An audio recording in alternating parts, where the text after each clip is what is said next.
السلام علیکم ورحمۃ اللہ وبرکاتہ۔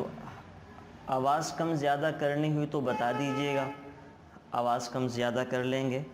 بات بس سمجھ میں آنی چاہیے، اور جہاں خدا نہ خواستہ کوئی مسئلہ ہو رہا ہو تو ذکر کر دیا کریں، پرچی پہ یا ویسے بتا دیا کریں، تاکہ آپ کے آنے کا فائدہ بھی ہو، وقت بھی ضائع نہ ہو اور چیزیں بھی سمجھ میں آنا شروع ہو جائیں، اللہ کرے تو اس چیز کا وہ خیال رکھا کریں۔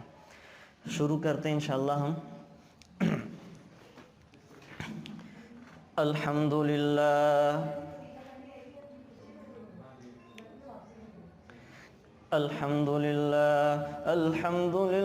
نحمده ونستعینه ونستغفره ونؤمن به ونتوکل علیہ ونعوذ باللہ من شرور انفسنا ومن سیئات اعمالنا، من يهده الله فلا مضل له ومن يضلله فلا هادي له، ونشهد أن لا إله إلا الله وحده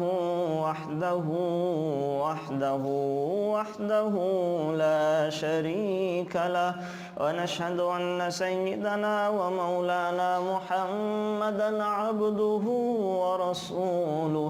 أعوذ بالله من الشيطان الرجيم، بسم الله الرحمن الرحيم۔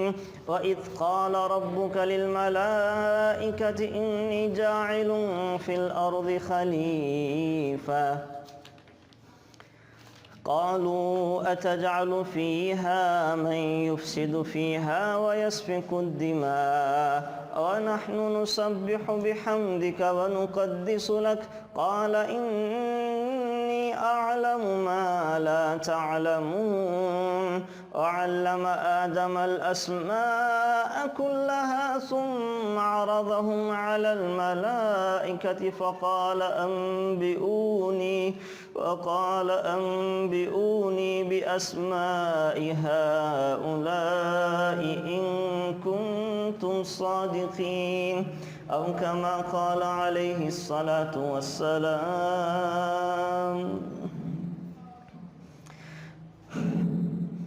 کل ہم نے ایمان والوں کی صفات، ایمان والوں کی خوبیاں پڑھ لیں، نفاق والوں کا بیان بھی آ گیا، کافروں کی موٹی موٹی علامتیں بھی آ گئیں۔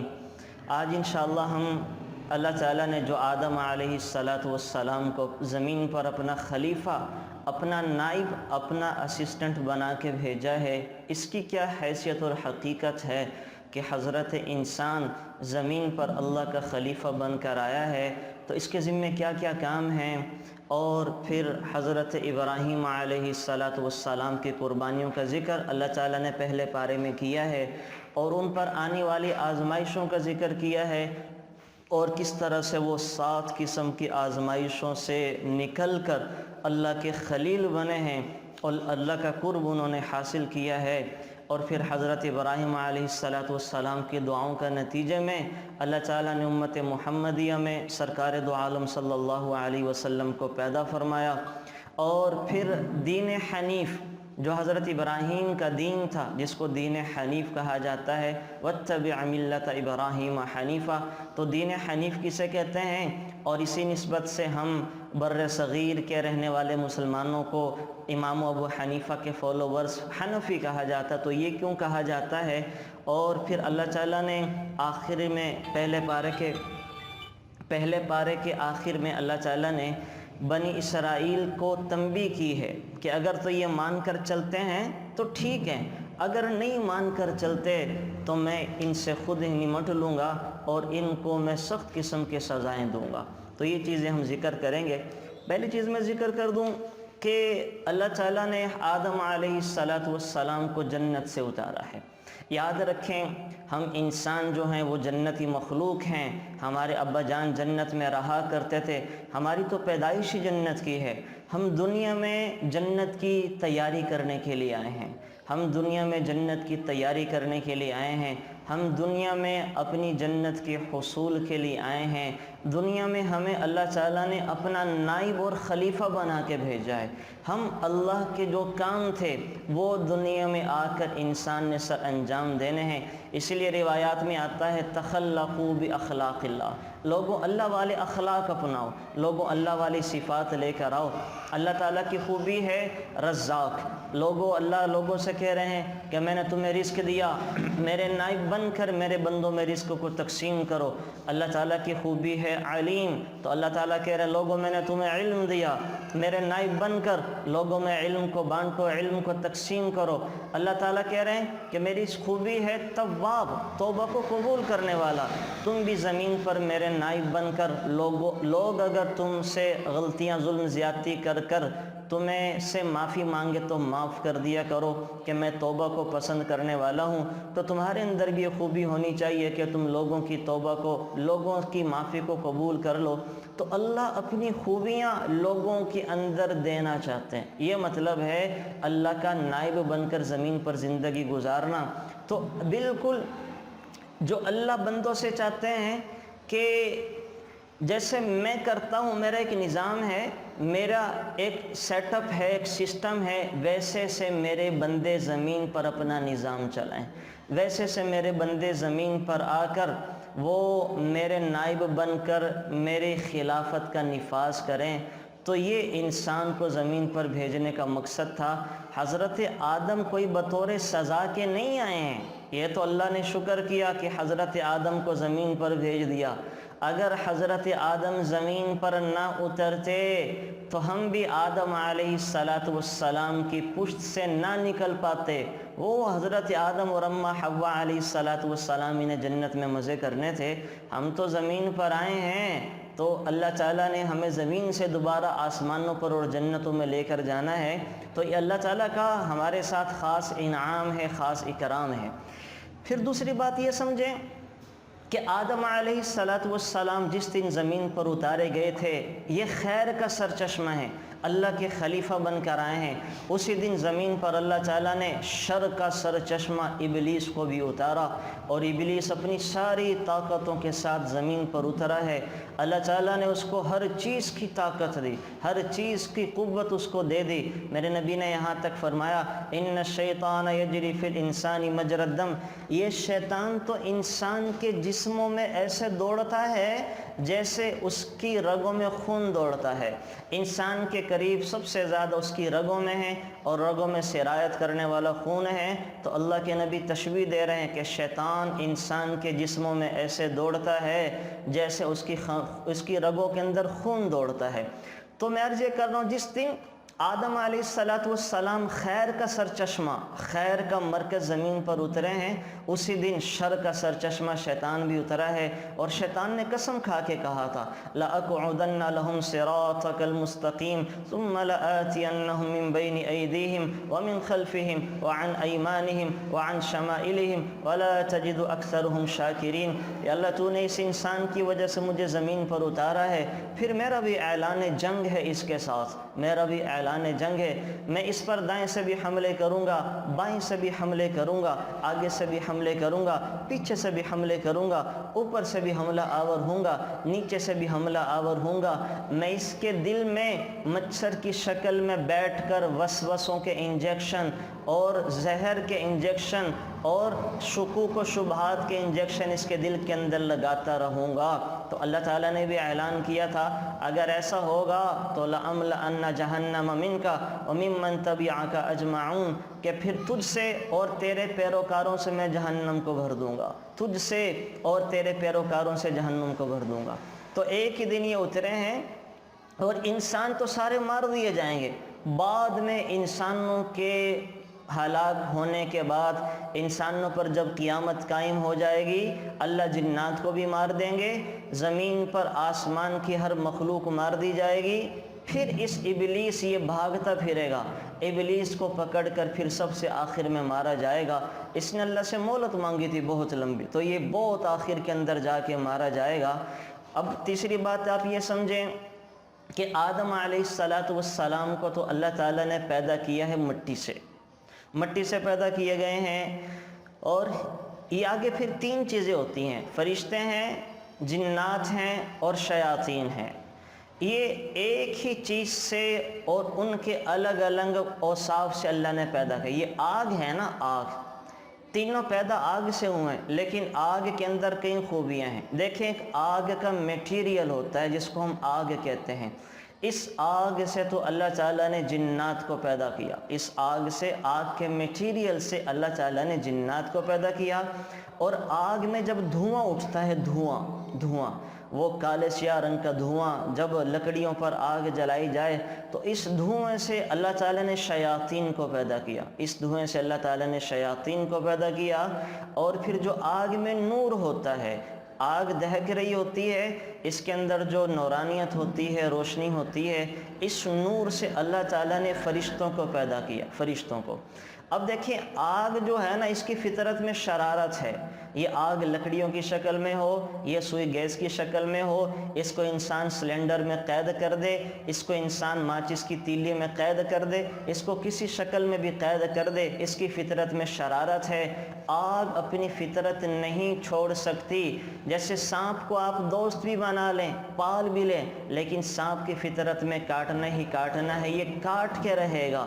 یہی وجہ ہے چونکہ جنات اور شیاطین یہ آگ سے پیدا کیے گئے ہیں اور ان کی فطرت میں شرارت ہے، یہ اپنی شرارتوں سے باز نہیں آ سکتے۔ آپ جنات کے ساتھ جتنی مرضی دوستی لگا لیں، جنات کو انسان قید بھی کر لے، یہ اپنی شرارتوں سے باز نہیں آ سکتے۔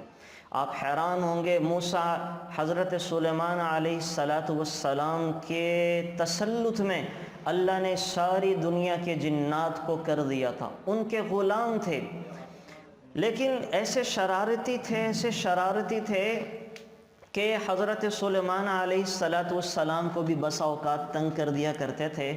اور جب حضرت سلیمان نے ہیکل سلیمانی، بیت المقدس، آج جس کے اوپر ساری جنگ ہے اور ساری دنیا کو اسرائیل والے اس ہیکل سلیمانی کی وجہ سے پریشان کیے ہوئے ہیں، ان کا مقصد یہ ہے کہ یہ ہیکل سلیمانی، یہاں پر ہمارا مسیح دجال ظاہر ہوگا اور یہاں پر صخرہ، اس چٹان پر بیٹھ کر ساری دنیا پر حکمرانی کرے گا۔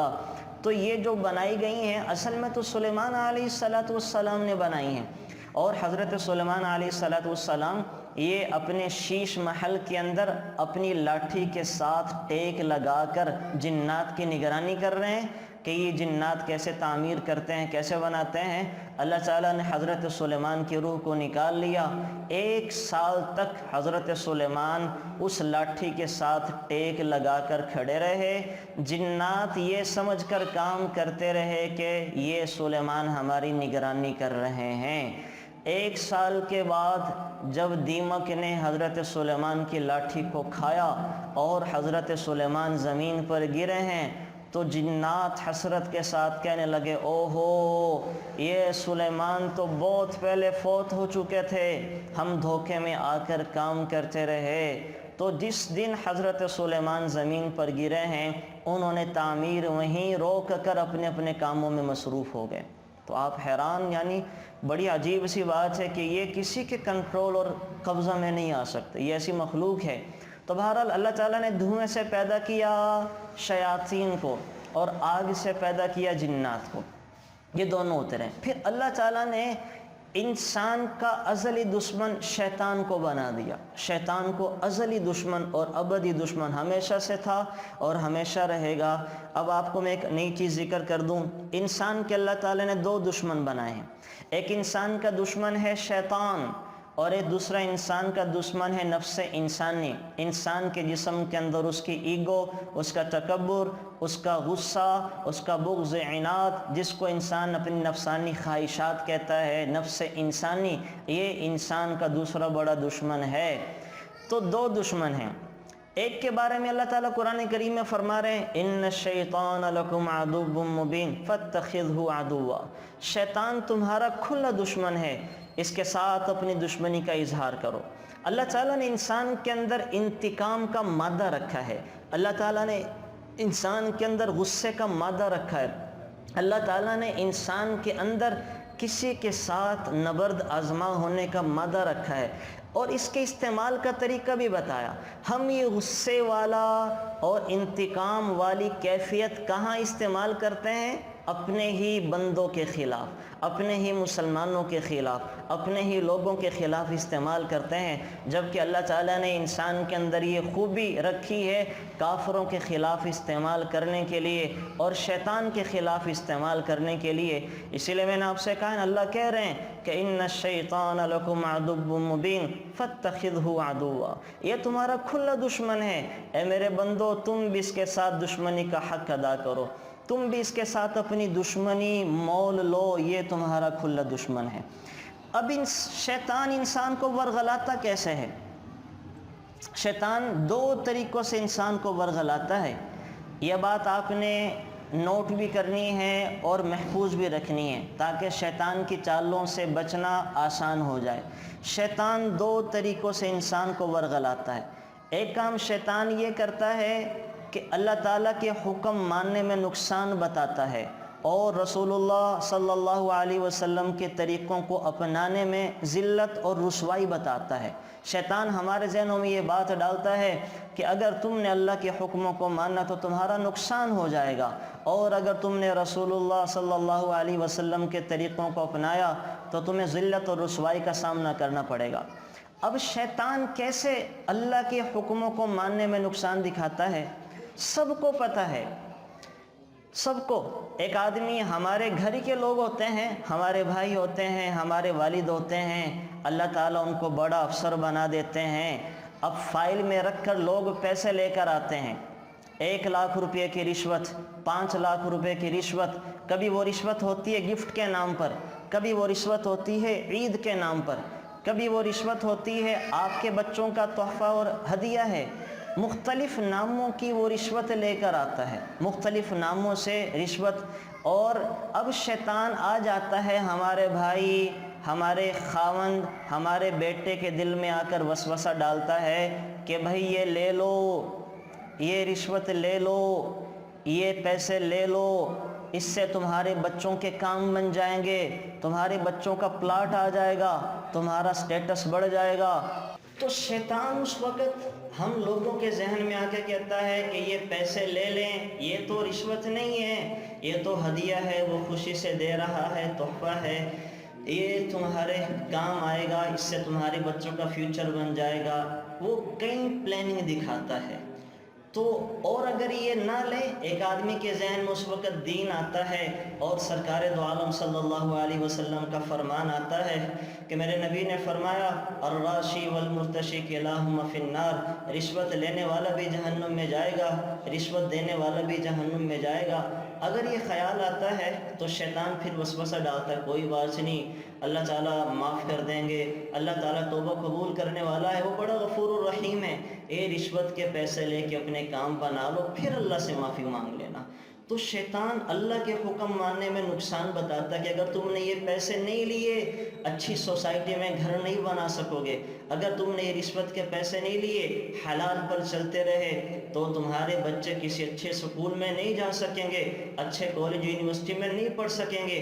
اگر تم حلال پہ چلتے رہے, رشوت کے پیسے نہیں لیے تو تمہاری بیٹی کا جہیز کا سامان ادھورا رہ جائے گا, اس کی شادی پر تم لاکھوں نہیں خرچ کر سکو گے. تو شیطان اللہ کے حکموں کو ماننے میں نقصان بتاتا ہے, فوراً آ کے وسوسے ڈالے گا, فوراً آ کے وسوسے ڈالے گا. اچھا کس کو نہیں پتا کہ سود حرام ہے, سود کتنا بڑا گناہ ہے. ابن ماجہ کی روایت, ابن ماجہ کی روایت, رسول اللہ صلی اللہ علیہ وسلم نے فرمایا کہ سود کے گناہ کے 73 درجے ہیں, سود کے گناہ کے 73 درجے ہیں, اور سب سے کم درجے کا گناہ ایسا ہے جیسا کوئی شخص اپنی ماں کے ساتھ منہ کالا کر لے.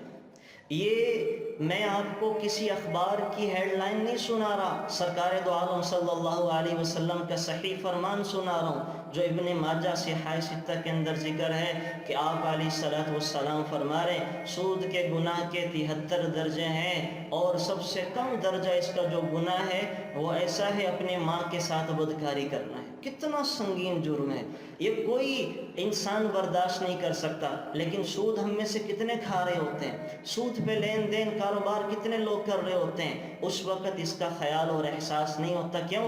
اس وقت شیطان آ کر سود نہ لینے میں نقصان بتاتا ہے۔ شیطان کہتا ہے اگر تم نے یہ پیسے سود پر نہ دیے تو ڈوب سکتے ہیں، بینک میں سود پر نہ رکھے تو تمہارا پیسہ کہیں دائیں بائیں ہو سکتا، خرچ ہو سکتا، تمہارے مستقبل کا کیا بنے گا، تمہارا مستقبل بڑھاپا کیسے گزرے گا۔ اللہ بھی تو ہیں، جو اللہ ماں کے پیٹ میں گندے خون سے پال سکتا ہے، کیا وہ بڑھاپے میں اپنی طاقت اور قدرت سے اپنے بندوں کو نہیں پال سکتا؟ تو شیطان یہ وسوسے ذہن میں ڈال کے ہمیں سود خوری پہ مجبور کر دیتا ہے، سود کے لین دین پہ مجبور کر دیتا ہے۔ کس کو نہیں پتہ کہ سود والے کے ساتھ اللہ نے اعلان جنگ کیا ہے۔ اللہ تعالیٰ فرما رہے ہیں یا ایھا الذین آمنوا اتقوا اللہ وذروا ما بقی من الربا ان کنتم مؤمنین فَإِن لَّمْ تَفْعَلُوا فَأْذَنُوا بِحَرْبٍ مِّنَ اللَّهِ وَرَسُولِهِ، اے ایمان والو سود سے باز آ جاؤ، اگر تم نہیں چھوڑو گے تو میں اللہ کا اور میرے نبی کا تمہارے ساتھ اعلان جنگ ہے۔ یہ سب سے سخت آیت ہے قرآن کریم میں۔ اللہ تعالیٰ نے چور کے ہاتھ کاٹنے کو کہہ دیا، بدکار کو کوڑے لگانے کو کہہ دیا، شادی شدہ بدکاری کرے تو اس کو پتھر مار مار کے ہلاک کرنے کو کہہ دیا۔ کوئی بات نہیں، جان گئی ہے نا، ایمان تو باقی ہے۔ انسان ڈاکہ ڈالے، اللہ تعالیٰ نے ہاتھ اور پاؤں کاٹنے کا کہہ دیا، کوئی بات نہیں، جان گئی ہے نا، ایمان تو بچ گیا۔ انسان کسی کو قتل کر دے تو قتل کے بدلے میں قاتل کو قتل کر دیا جائے گا، کوئی بات نہیں، جان گئی ہے نا، ایمان تو بچ گیا۔ لیکن اگر خدا نخواستہ سود خوری کا مرض عام ہو گیا یا کوئی سود خوری میں مبتلا ہو گیا تو اللہ کہہ رہے ہیں کہ میرا ایسے لوگوں کے ساتھ اعلان جنگ ہے۔ اور اللہ کے اعلان جنگ کا مطلب کیا ہے، اس کو سمجھیں۔ انسان جب انسانوں کے ساتھ لڑتا ہے نا تو کیا کرتا ہے، قیمتی چیزیں چھین لیتا ہے۔ لوگ پہلے جب جنگیں کرتے تھے کیا کرتے تھے، مال چھین لیتے تھے، عورتوں کو باندیا بنا لیتے تھے، بچوں کو غلام بنا لیتے تھے اور جوانوں کو قتل کر دیتے تھے، قیمتی چیزوں پر حملہ کیا جاتا ہے۔ لیکن جب اللہ انسان کے ساتھ اعلان جنگ کرتا ہے تو اللہ کیا کرتے ہیں، مال نہیں چھینتے ہیں، مال نہیں چھینتے ہیں، اولادیں نہیں چھینتے ہیں۔ اللہ تعالیٰ انسان کے پاس جو سب سے زیادہ قیمتی چیز ہے ایمان، اللہ انسان کا ایمان چھین لیتے ہیں، ایمان چھین لیتے ہیں۔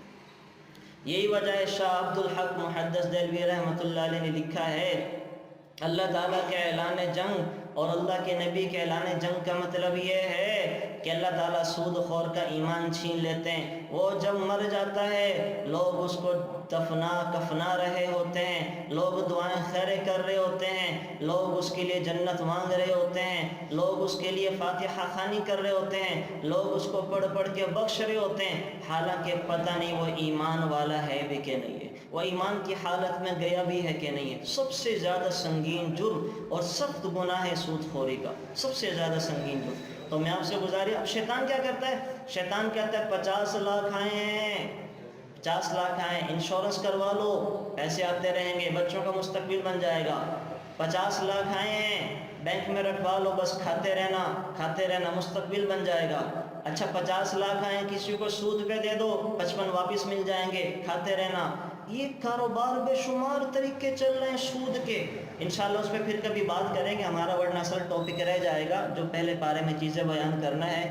تو شیطان کیا کرتا ہے کہ خود محنت کر کے کھاؤ گے، پیسہ بزنس میں لگاؤ گے، ڈوب بھی سکتا ہے، لہذا سود پہ دے دو۔ تو کیا کیا اس نے شریعت کے احکام پہ چلنے میں نقصان بتا دیا، نقصان بتا رہا ہے، وہ شریعت کے احکامات پر چلنے میں نقصان دکھا رہا ہے، نقصان بتا رہا ہے۔ تو شیطان، میں نے عرض کیا نا کہ اس کا حملہ یہ ہے، شریعت کے حکموں پر چلنے میں نقصان بتاتا، سود نہ لینے میں نقصان دکھائے گا، وسوسے ڈالے گا کہ تمہارا پیسہ ڈوب بھی سکتا ہے، ختم بھی ہو سکتا ہے، تمہارا بڑھاپا خراب بھی ہو سکتا ہے، یہ سارے نقصانات بتاتا ہے۔ تو اس طرح سے شیطان ایک حملہ کرتا ہے۔ دوسرا شیطان حملہ کہ اچھا یہاں چیز اور ذکر کرتا جاؤں میں، رشوت کے بارے میں، رشوت کی ڈیفینیشن یاد رکھیں۔ بہت سارے لوگ بیچارے، وہ چونکہ ہمارے ہاں یہ ہوتا ہے نا کہ ہر ایک کو ہیضہ ہو جاتا ہے، کسی کو برائی کا ہیضہ تو کسی کو نیکی کا ہیضہ۔ ایکسٹریم پہ چلے جاتے ہیں، صحیح مستند معلومات ہوتی نہیں ہیں تو ہم دائیں بائیں بہکتے رہتے ہیں۔ یاد رکھیں رشوت کہتے کس کو ہیں پہلے، ہم اس کو بھی رشوت سمجھتے ہیں کہ میں نے اپنا میٹر لگوانا ہے اور میں نے اپنا وہ سارا اس کی جو فارمیلٹیز ہوتی ہیں پوری کر لیے ہیں، نوٹس بھی جمع کروا دیا، اب وہ میٹر لگانے والے نہیں آ رہے، وہ کہتے ہیں جی پیسے دیں، تو میں پیسے نہیں دیتا ان کو کہ نہیں میں نے نہیں پیسے دینے ہیں، یہ رشوت ہے، حالانکہ یہ رشوت نہیں ہے۔ اب سمجھیں آپ رشوت کی پہلے ڈیفینیشن سمجھیں، اس کو یاد بھی رکھیں۔ رشوت بولتے ہیں کسی کا حق مار کر اپنے آپ کو آگے کر لینا، کسی کا حق مار کر اس کا حق اپنے آپ کو دلانا، یہ ہوتی ہے رشوت، نمبر ایک۔ نمبر دو، کوئی ناجائز کام کروانے کے لیے کسی کو پیسے دینا، یہ ہوتی ہے رشوت۔ کسی کا حق مار کے اپنے آپ کو آگے کر لینا، مثلا ویکینسی آئی ہیں ماسٹر والوں کی ڈیمانڈ ہے کہ جس کے پاس ماسٹر کی ڈگری ہوگی وہ اس ویکینسی کا اہل ہے اور وہی آ سکتا ہے۔ اب میرے بیٹے نے کیا ہوا ہے بیچلر، میں نے کیا ہوا ہے بیچلر، اب میں وہ ڈگری لے کے جاتا ہوں 7-10 لاکھ روپے دے دیتا ہوں اور وہ جاب لے لیتا ہوں اور وہاں اس سیٹ کے اوپر بیٹھ جاتا ہوں، یہ ہے رشوت اور یہ ہے حرام۔ کیوں کہ یہ ویکینسی تھی ماسٹر والوں کے لیے، میں نے جتنے ماسٹر کیے ہوئے تھے سب کا حق مار لیا اور میں بیچلر کر کے 10 لاکھ روپے دے کے میں نے ظلم زیادتی کے ساتھ یہ حق وصول کر لیا، تو کسی کا حق مار کر اپنے آپ کو آگے لانا یہ ہے رشوت اور یہ ہے حرام۔ ایسا بہت سارے جگہ پہ ہوتا ہے۔ ہاں اگر میں ماسٹر کے اوپر پورا آ گیا اور والے ماسٹر کے بھی سارے ہیں اور میں نے ٹیسٹ کلیئر کر لیے ہیں، اب جب میرا وائوا ہے، انٹرویو ہے، تو انٹرویو میں افسر کہتا ہے کہ بھئی جو پیسے دے گا میں اس کو ہائر کر لوں گا، جو پیسے دے گا میں اس کو ہائر کر لوں گا، تو اب گورنمنٹ کے اعتبار سے، قانون کے اعتبار سے میں میرٹ پہ ہوں اور میرا انٹرویو بھی اچھا ہو گیا، لیکن آگے بیٹھنے والا وہ انسان کی شکل میں بھیڑیا ہے، وہ کتا ہے، اس کو ہڈی ڈالنی پڑے گی، تو وہاں پر ہڈی ڈال دینا ضروری ہے اور اس کی اجازت ہے۔ اب میں بھی ماسٹر والا ہوں اور بھی ماسٹر والے ہیں، تو وہاں پر پیسے دے کر وہ سیٹ اپنی کنفرم کر لینا یہ جائز ہے، یہ جائز ہے۔ یہ اس لیے کہ کسی کا میں نے حق نہیں مارا ہے بلکہ اپنا حق وصول کرنے کے لیے کسی کو پیسے دیے ہیں۔ اچھا یہاں دوسری بات، میرے لیے پیسے دینا جائز ہیں، اس شخص کے لیے پیسے لینا پھر بھی حرام ہے، اس کے لیے پیسے لینا پھر بھی حرام ہے، اس کے لیے جائز نہیں ہے، اس کے لیے حرام ہے۔ یہ بالکل ایسے ہی ہے کہ قانون کی طرف سے، گورنمنٹ آف پاکستان کی طرف سے جب نوٹس جمع کروا دیا جائے، ساری فارمیلٹیز پوری ہو جائیں تو کنیکشن لگ جانا چاہیے، اصولی طور پر لگ جانا چاہیے، لیکن وہ محکموں میں بیٹھے ہوئے بندے نہیں لگاتے ہیں، ان کے منہ ہڈی لگ چکی ہے، وہ کہتے ہیں جب تک ہمیں ہڈی نہیں ڈالو گے ہم تمہارا میٹر نہیں لگائیں گے۔ تو نوٹس بھی ہو گیا، پیسے بھی سارے میں نے بھر دیے ہیں، گیس اور بجلی میرا حق بھی ہے، پانی میرا حق بھی ہے، تو اپنا حق وصول کرنے کے لیے میں ان لوگوں کو ہڈی ڈال رہا ہوں، تو میرا ان کو یہ ہڈی ڈالنا رشوت کی شکل میں جائز ہے، ان کا یہ کھانا حرام ہے، ان کے لیے کھانا جائز نہیں ہے۔ تو یہ بات آپ غور سے سمجھ لیں، اس کو کئی جگہ کے اوپر وہ اپلائی کیا جا سکتا ہے۔ ڈیفینیشن بس یاد رکھیں کہ کسی کا حق مار کر اپنے آپ کو آگے کر لینا یہ رشوت ہوتی ہے، یا نہ ایک بندہ کسی سیٹ کا اہل نہیں ہے یا ناجائز کام کے لیے کسی کو پیسے دے کر وہ ناجائز کام کروا لینا یہ رشوت ہوتی ہے۔ جیسے میں نے اپنے بچے کو پاس کروانا ہے، اب وہ میرٹ پہ نہیں آ رہا، لیکن میں نے محکمے والوں کو 2 لاکھ روپے دے دیے کہ میرے بچے کے نمبر بڑھا دو، اس کو پاس کر دو، یہ رشوت ہے، اس لیے کہ یہ میں ایک ناجائز کام کروا رہا ہوں، قانون کی نظر کے اندر اس کے نمبر اتنے نہیں ہے کہ وہ پاس ہو سکے، تو میں نے پیسے دے کر جو اس کو پاس کروایا ہے یہ ناجائز اور حرام ہے، یہ رشوت ہے۔ تو یہ رشوت کی آپ نے ڈیفینیشن یہ یاد رکھ لینی ہے، تو اس سے کئی مسئلے حل ہو سکتے ہیں۔ بہت سارے ہمارے دوست، ہمارے چاہنے وہ دوست احباب ڈی ٹریپ ہو جاتے ہیں اور وہ نیکی کے حیزے میں ایسے پھنستے ہیں کہ ان کو پھر پتہ ہی نہیں چلتا۔ تو یہی وجہ ہے کہ علماء سے پوچھنے چاہیے، بہت باریکیاں ہوتی ہیں، بہت باریکیاں، مفتیان کرام سے ان کے بارے میں رجوع کرنا چاہیے۔ آپ حیران ہوں گے، اور یہی وجہ ہے کہ آپ علیہ الصلوۃ والسلام نے فرمایا کہ کاد الفقر ان یکون کفرا، فقر انسان کو کفر تک لے جاتا ہے، فقر انسان کو کفر تک لے جاتا ہے۔ اور بسا اوقات اپنے آپ کو فقیر بنانے میں انسان کا اپنا ہاتھ بھی ہوتا ہے، یا اس کی محنت میں کمی ہوتی ہے، یا اس کی معلومات میں کمی ہوتی ہے، یا اس کے غصے کے اندر زیادتی ہوتی ہے۔ کئی وجہ ہوتی ہیں اپنے آپ کو فقیر بنانے کی، کئی وجہ ہوتی ہے۔ اور پھر فقر کیا ہوتا ہے؟ انسان کو کفر تک لے جاتا ہے۔ آپ یہ گلگت چلے جائیں، بہت سارے مسلمان فقر کی وجہ سے قادیانی ہو گئے۔ آپ یہ سندھ کے علاقوں میں چلے جائیں، یہاں بہت سارے مسلمان یہ فقر و فاقہ کی وجہ سے قادیانی ہو گئے، عیسائی ہو گئے۔ وہاں پہ آ کر مشنری کام کر رہے ہوتے ہیں اور ان کو پیسے دیتے ہیں، ان کے کام آتے ہیں، ہاسپٹل بناتے ہیں، قربانیاں کرواتے ہیں، تو وہ انہی کے ہو جاتے ہیں۔ یہ کیوں؟ فقر ان کو کافر بنا گیا۔ میں مسجد میں تھا تو میں نے دیکھا ایک نوجوان مسجد میں تہجد کے وقت آنے لگا، تو 2-4 دفعہ میں نے اسے دیکھا، میں سمجھ گیا کہ اس کو اللہ سے کوئی کام پڑ گیا ہے۔ اس لیے کہ ہم تہجد تو تب پڑھتے ہیں نا جب ہم اللہ سے کوئی کام ہوتا ہے، ہم کوئی اللہ کی ملاقات کے شوق میں تو نہیں پڑھتے، ہم کوئی اس وقت لذت حاصل کرنے کے لیے تو نہیں پڑھتے ہیں، ہمیں جب کوئی کام پڑتا ہے تب ہم تہجد کی طرف آتے ہیں۔ تو 3-4 دن گزرے تو آپ یقین کریں مجھ سے رہا نہیں کہ میں نے پوچھا بھائی خیریت ہے، آپ اس وقت مسجد میں آتے ہیں؟ تو اس نے کھل کے مجھے ساری چیزیں ذکر کی۔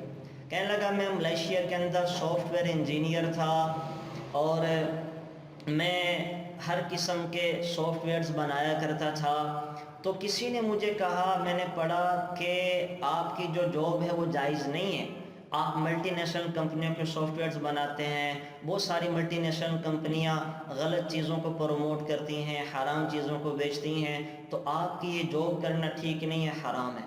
تو جب مجھے پتہ چلا کہ یہ تو جاب ہی ٹھیک نہیں ہے تو میں چھوڑ چھاڑ کر آ گیا۔ اب وہ یہ سمجھ کر آیا تھا کہ میں نے جاب چھوڑی ہے اللہ کے لیے، تو پاکستان کے ایئرپورٹ پر جبرائیل علیہ السلام میرا استقبال کر رہے ہوں گے اور جبرائیل علیہ السلام مجھے کوئی بہت اچھی سی نوکری دلوا دیں گے، وہ یہ سمجھ کر آیا تھا۔ اب یہاں پہ اس نے نمازیں پڑھنا شروع کر دی، کوئی نہیں نوکری مل رہی، مہینہ 2 مہینے گزر گیا، وہاں پہ وہ تقریباً 3 لاکھ کی سیلری لے رہا تھا، ساری فیملی وہاں سیٹل تھی، یہاں کوئی نہیں اس کو ملی۔ اوپر پہ اپنی گاڑی چلانا شروع کی، ظاہر ہے ابھی یہ اچھے ایک خاندان کا، اچھی سیلری لینے والا، عیاشی میں رہنے والا، تو اوپر پہ تو لوگ باتیں سناتے ہیں، تو یہ روز لڑکے آ جاتے، اوپر بھی چھوڑ دی۔ اب گھر میں میاں بیوی کے جھگڑے شروع ہو گئے، اب یہ میرے پاس آ کے بیوی لڑتی ہے، کھانے کو یہ وہ بچے لڑتے ہیں، تو اب میں سمجھ رہا تھا کہ غلطی اس نے کی ہے۔ اب میں انتظار کر رہا تھا کہ یہ اپنی غلطی کو سمجھ سکے، سیکھ سکے۔ آپ یقین کریں ایک دن وہ آیا کہ جب وہ مجھے خود کہنے لگا کہ کیا اللہ نے میرے ساتھ ہی ایسا کرنا تھا؟ میں نے تو اللہ کے لیے ایک ناجائز جاب کو چھوڑا اور اللہ نے میرے ساتھ ہی ایسا کرنا تھا؟ میرے گھر میں تو نوبت یہاں تک آ گئی کہ مانگ مانگ کے کھانا پڑ رہا ہے، بیوی بھی مجھ سے لڑتی ہے، بچے بھی مجھ سے روٹھے روٹھے ہوں، اللہ نے میرے ساتھ ہی ایسا کرنا تھا؟ اب پھر اس کو میں نے سمجھا، میں نے کہا اللہ نے ایسا نہیں کیا، تمہاری جہالت، لا علمی نے تمہارے ساتھ ایسا کیا جو تم یہ باتیں کر رہے ہو۔ کہنے لگا کیا مطلب؟ میں نے کہا آپ کو کس نے کہا، کس سے پوچھا تھا کہ یہ آپ کی جاب ناجائز ہے؟ کہنے لگا لوگوں نے مجھے کہا، میں نے سنا، عقل کے گھوڑے دوڑائے میں چھوڑ کے آ گیا۔ تو میں نے اب اس سے سوال کیا، میں نے کہا اللہ کے بندے یہ بتاؤ آپ کتنے % سافٹ ویئرز بناتے ہو ان کمپنیوں کے جو حرام پروڈکٹ بیچتی ہیں؟ کہنے لگا وہ تو میرے علم میں نہیں ہے۔ میں نے کہا کتنے % سافٹ ویئر بناتے ہو کلبز اور بار کے جہاں شرابیں بکتی ہیں؟ کہنے لگا 2-4% ہوں گے۔ اور کنونشنل سودی بینک کا لین دین اس کے کتنے سافٹ ویئر بناتے ہو؟ اس نے کہا وہ بھی 5-7% ہوں گے۔ میں نے کہا کل ملا کے یہ 10% بنے حرام والے، تو باقی 90% آپ حلال کے سافٹ ویئر بناتے ہو، تو آپ کی جب اکثر آمدن حلال تھی تو آپ نے اس کو کیوں چھوڑا؟ آپ یہ کرتے کہ 10% اپنی آمدنی کا صدقہ کرتے رہتے تاکہ 90% آمدنی آپ کی حلال رہتی اور آپ اس فتنے سے بھی بچتے، لڑائی جھگڑے سے بھی بچتے اور اللہ تعالیٰ کے ساتھ بیزاری سے بھی اور ناشکری سے بھی بچتے۔ پھر اس کے عقل کے اندر یہ بات ہے کہ ہاں میں نے تو غلط کیا، جذبات میں آ کے جاب چھوڑ دی اور مجھے جاب نہیں چھوڑنی چاہیے تھی، اللہ اللہ کر کے وہ دوبارہ ملیشیا چلا گیا۔ تو ہم جذبات میں آ کے ایسا بھی کر جاتے ہیں۔ تو یہ چیزیں ہمیں مفتیان کرام سے معلوم کر لینی چاہیے کہ یہ رشوت ہے کہ نہیں ہے، یہ سود کے زمرے میں چیزیں آتی ہیں کہ نہیں آتی ہے۔ اب بہت سارے اسلامی بینک ہے، آپ وہاں دیکھیں کنونشنل بینک میں آپ نے اپنے کروڑ روپیہ رکھ دیا، 50 لاکھ رکھ دیا، وہاں آپ کو ماہانہ یا سالانہ آ رہے ہیں، تو آپ اسی 50 لاکھ کو اسلامی بینک میں رکھ کے کاروبار کریں، وہ آپ کے پیسوں سے کاروبار کریں گے، الحمدللہ وہ پروفٹ کم زیادہ ہوتا ہے، جیسے حالات ٹھیک ہوتے ہیں پروفٹ بڑھ جاتا ہے، حالات تنگ ہوتے ہیں پروفٹ کم ہو جاتا ہے، تو وہ حلال طریقوں سے کما کر خود بھی کھاتے ہیں، آپ کو بھی کھلاتے ہیں۔ تو اپنا پیسہ بجائے آپ وہ سودی بینکوں میں جمع کروانے کے اسلامی بینکوں میں کاروبار کریں، بجائے انشورنس، اسٹیٹ لائف کی انشورنس کے آپ تکافل سکیم لے لیں۔ تکافل سکیم کے اندر بھی ایسا ہی ہوتا ہے، وہاں بہت سارے لوگ مل کر اپنے کسی ایک بہن بھائی کی ہیلپ کر رہے ہوتے ہیں، تو جیسے ہیلپ کرنا جائز ہے، وہاں انشورنس کو تکافل کی شکل دے کر ایک اسلامی رنگ میں ڈھال کر مسلمانوں کے لیے حلال طریقہ آمدن نکالا گیا ہے۔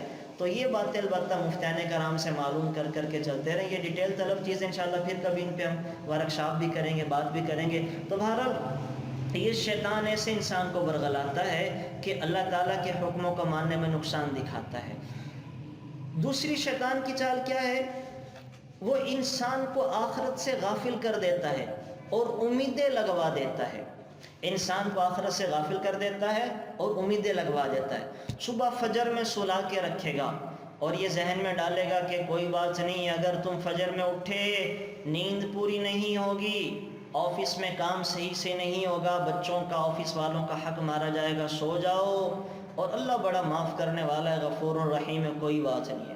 اور روزے میں روزہ توڑوا دے گا کہ اگر روزہ رکھا تو کام صحیح نہیں ہوگا، کام نہیں ہوگا تو پیسے نہیں آئیں گے۔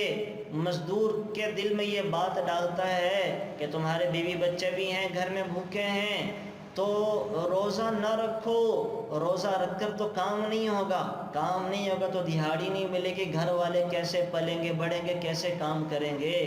تو یہ، اور پھر کیا کہتا ہے؟ کوئی بات نہیں، اللہ بڑے معاف کرنے والے ہیں، بیوی بچے پہلے ہوتے ہیں، اللہ کی خیر ہے۔ تو یہ امیدیں لگوا دیتا ہے اور احکام توڑوا دیتا ہے۔ جھوٹ بولوا، کوئی بات نہیں، جھوٹ بول کے 200 روپے زیادہ آ رہے ہیں، تیرے بیوی بچوں کے پیٹ میں تو جانے ہیں، اللہ سے معافی مانگ لینا، اللہ بڑے غفور الرحیم ہے، معاف کرنے والے ہیں، اللہ تو 70 ماؤں سے زیادہ محبت کرنے والا ہے۔ اس قسم کی باتیں اس کے ذہن میں ڈال کر گناہ کرواتا ہے اور آخر سے غافل کروا دیتا ہے۔ حالانکہ ایسے شخص کے بارے میں میرے نبی نے کیا فرمایا، اب وہ غور سے سن لیں، مسلم شریف کی حدیث ہے، آپ علیہ السلام فرما رہے ہیں، الکیس من دان نفسہ وعمل لما بعد الموت والعاجز من اتبع نفسہ ہواها وتمنى علی اللہ۔ عقل مند ہے وہ آدمی جو مرنے سے پہلے موت کی تیاری کر لے، جس نے اپنے آپ کو پہچان لیا اور آخرت کی تیاری میں لگا رہا۔ والعاجز، بے وقوف ہے، احمق ہے، نادان ہے، پاگل ہے وہ آدمی جو کرتا کچھ نہیں ہے اور اللہ پر امیدیں لگا کے رکھتا ہے۔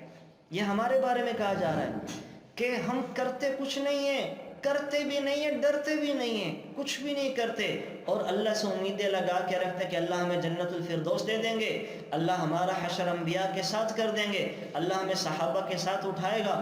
کرتے بھی نہیں ہیں، ڈرتے بھی نہیں ہیں۔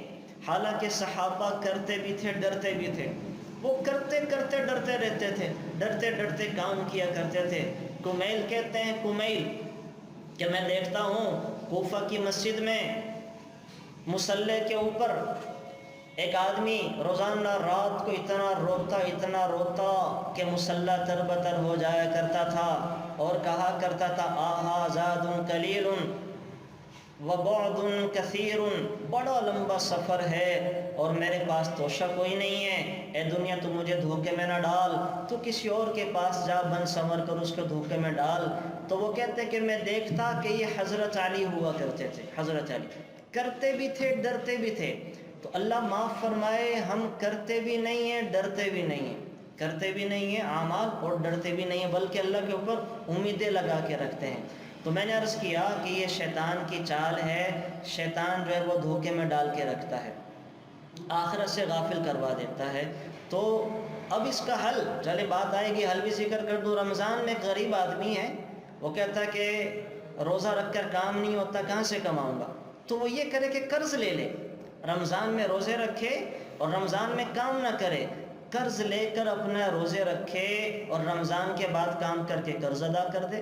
اور رسول اللہ صلی اللہ علیہ وسلم نے قرض لیا ہے، یہودیوں سے قرض لیا اپنے گھر کا چولہا جلانے کے لیے۔ جب آپ دنیا سے پردہ فرما رہے اس وقت مقروض تھے، آپ کے خاندان کے لوگوں نے آپ کا قرض ادا کیا۔ ہمیشہ ہر بڑا عالم، بڑا آدمی مقروض ہی فوت ہوا کہ وہ دین کے کاموں میں لگ کر اس کے پاس پیسہ کمانے کا ٹائم ہی نہیں ہوتا تھا، وہ مقروض۔ ابو حنیفہ رحمۃ اللہ علیہ مقروض، امام شافعی رحمۃ اللہ علیہ مقروض، بڑے بڑے سارے لوگ یہ مقروض تھے۔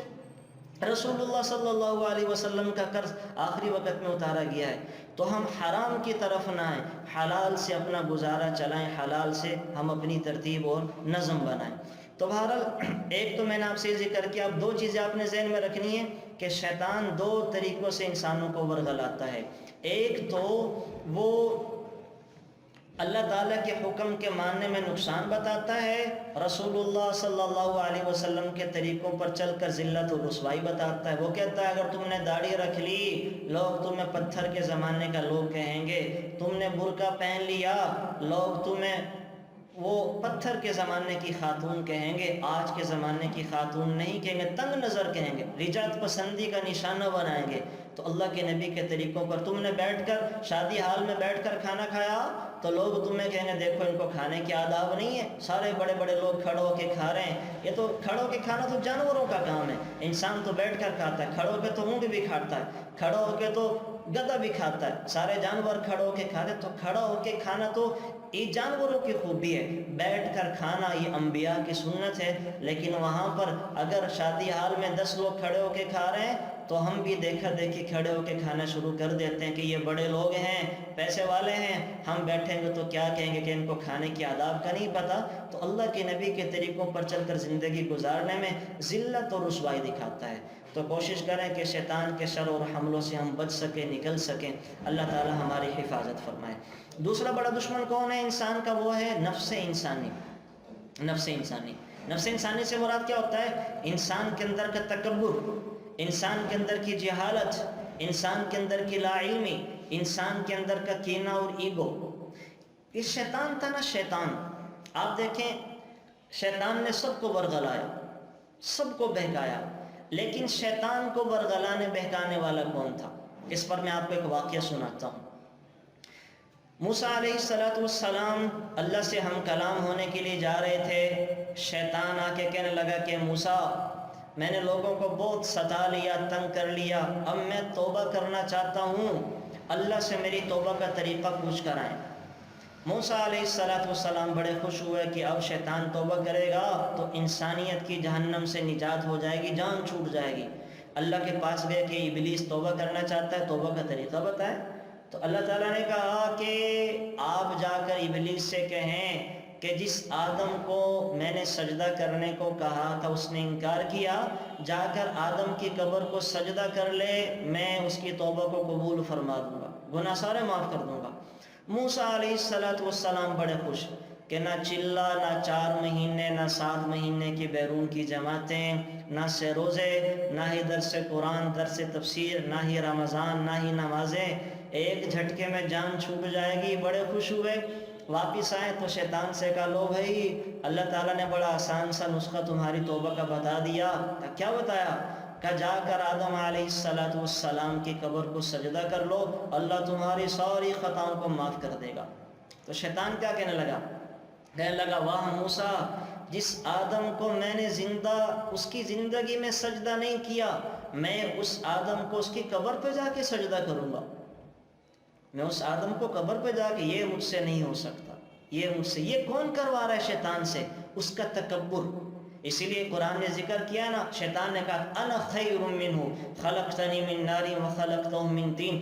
بدبخت اللہ سے کہہ رہا ہے یا اللہ آپ نے جو مجھے کہا ہے کہ آدم کو سجدہ کروں، آپ اپنے فیصلے پہ نظر ثانی کریں، آپ آدم سے کہیں مجھے سجدہ کریں، میں زیادہ بہتر ہوں، میں آگ سے بنایا گیا ہوں، آدم مٹی سے بنایا گیا ہے، آگ مٹی سے زیادہ بہتر اور افضل ہوتی ہے، آپ اپنے فیصلے پہ نظر ثانی کریں، آپ آدم سے کہیں مجھے سجدہ کریں، میں زیادہ افضل اور بہتر ہوں۔ بدبخت اللہ کے سامنے زبان درازی کر رہا ہے۔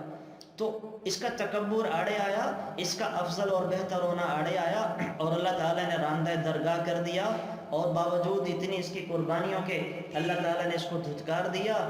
تو یہ ہے نفس انسانی بھی، نفس شیطانی بھی۔ اسی لیے آپ علیہ الصلوۃ والسلام نے فرمایا، لوگوں میں تمہیں بتاؤں تمہارا سب سے بڑا دشمن کون ہے؟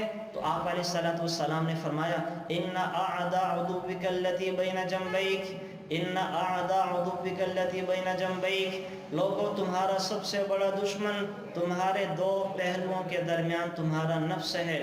لوگوں تمہارا سب سے بڑا دشمن تمہارے دو پہلوؤں کے درمیان تمہارا نفس ہے۔ تو نفس انسانی یہ شیطان کا بڑا دشمن ہے۔ اب ان دونوں سے جان کیسے چھوٹ سکتی ہے؟ چلیں اس کو میں مختصر بتا دیتا ہوں کہ اس سے جان کیسے چھوٹ سکتی ہے، تو انشاءاللہ پھر ہم آخری 20 منٹ میں پہلا پارہ مکمل کر لیتے ہیں۔ دو طریقے ہیں اس سے جان چھڑانے کے، اور وہ دو طریقے ایک ہی کے اندر ہیں۔ وہ کیا ہے کہ ہمیں دین پر چلنا پڑے گا، دین پر چلنا پڑے گا۔ دین پر چلے بغیر ہماری جان نہ شیطان سے چھوٹ سکتی ہے، نہ نفس انسانی سے چھوٹ سکتی ہے۔ کیوں؟ اس کی وجہ دین انسان کی فطرت ہے، فطرت۔ اللہ تعالیٰ نے ہمیں جو انسان کو بنایا ہے، ہماری خمیر میں دین پہ چلنا رکھا ہے۔ ہماری مٹی میں نمازوں کا پڑھنا ہے، ہماری مٹی میں سجدوں کا کرنا ہے، ہماری مٹی میں اللہ کے سامنے جھکنا ہے، ہماری مٹی میں اللہ اللہ کے نعروں کا لگانا ہے، ہماری مٹی میں ذکر تلاوت ہے، ہماری مٹی میں سچ کا بولنا ہے، ہماری مٹی میں جھوٹ سے بچنا ہے، ہماری مٹی میں وہ حق بول کر غیبتوں سے بچنا ہے، ہماری مٹی میں وہ بیت اللہ کے طواف بھی ہیں، ہماری مٹی میں حق گو بھی بننا بھی ہے، ہماری مٹی میں قربانیاں دینا بھی ہیں، ہماری مٹی میں روزوں کا رکھنا بھی ہے، ہماری مٹی میں اللہ کے دیے مال میں سے زکوٰۃ کا دینا بھی ہے۔ یہ ہمارے خمیر کا حصہ ہے۔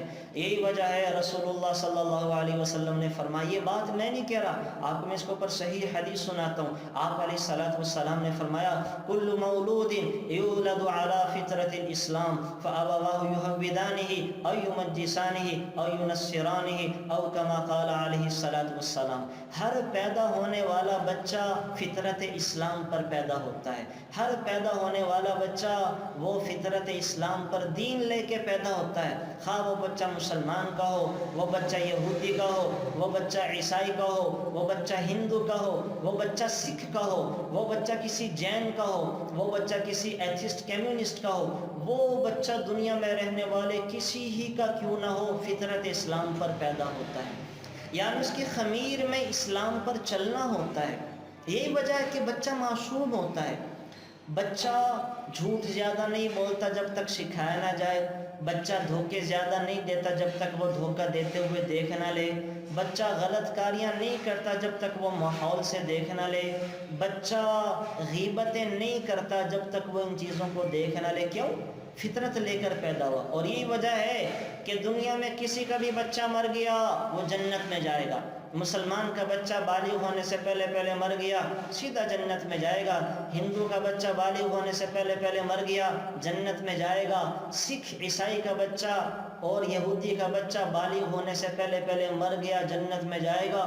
کسی کا بچہ کیوں نہ ہو بالغ ہونے سے پہلے مر گیا، جنت میں جائے گا، کہ بالغ ہونے سے پہلے مکلف نہیں ہے اور فطرت اسلام کے اوپر ہے، اس وجہ سے وہ جنت میں چلا جائے گا۔ تو ہماری خمیر میں، ہماری فطرت میں دین پر چلنا ہے۔ دین پر نہیں چلیں گے شیطان بھی حملہ کرے گا اور نفس انسانی بھی حملہ کرے گا۔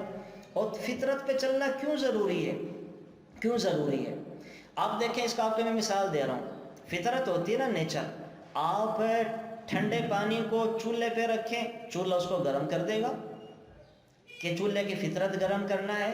آپ گرم چیز کو فریز میں رکھ دیں، اس کو جما دے گی، کہ فریز کی فطرت جو ہے وہ کسی چیز کو جما دینا ہے۔ شیر کی فطرت میں گوشت کھانا ہے، بکری کی فطرت اللہ نے بنائی ہے گھاس کا کھانا ہے۔ آپ ایک پنجرے میں بکری کو رکھ دیں، ایک میں شیر کو ڈال دیں، اور آپ شیر کو قیمتی آسٹریلین گھاس کھلائیں، اور بکری کو آپ کیا کریں، وہ قیمتی کسی ہرنی کا گوشت لا کے دے دیں، تو 5 دن کے بعد پنجرا کھولنے تو کیا ہوگا؟ دونوں مر جائیں گے، بکری بھی مر جائے گی، شیر بھی مر جائے گا۔ کیوں؟ آپ نے فطرت کے خلاف کیا۔ بکری کی فطرت میں گھاس کھانا تھی، چارہ کھانا تھا، آپ نے گوشت کیوں دیا؟ شیر کی فطرت میں گوشت کھانا تھا، آپ نے گھاس کیوں دیا؟ فطرت کے خلاف چلایا تو مر جائیں گے۔ بحری جہاز اور یہ ٹرین جو ہے وہ ٹریک پہ چلتی ہے، ٹریک پہ چلتی ہے، اور جہاز جو ہے وہ رن وے پہ دوڑتا ہے۔ آپ جہاز کو ریلوے کے ٹریک پہ لے آئیں اور ٹرین کو کیا کریں، رن وے پہ لے جائیں، تو کیا ہوگا؟ دونوں ہلاک ہوں گے، بیٹھنے والی سواریاں بھی تباہ و برباد ہو جائیں گے۔ ایسا کیوں ہوا؟ کہ آپ نے ان کو ان کی فطرت کے خلاف چلایا۔ یہ ٹرین کے لیے تو اللہ تعالیٰ نے ریلوے کا ٹریک بنایا تھا اور جہاز کے دوڑنے کے لیے رن وے بنایا تھا۔ جب ہم نے اس کے خلاف کیا تو تباہ و بربادی ہو جائے گی۔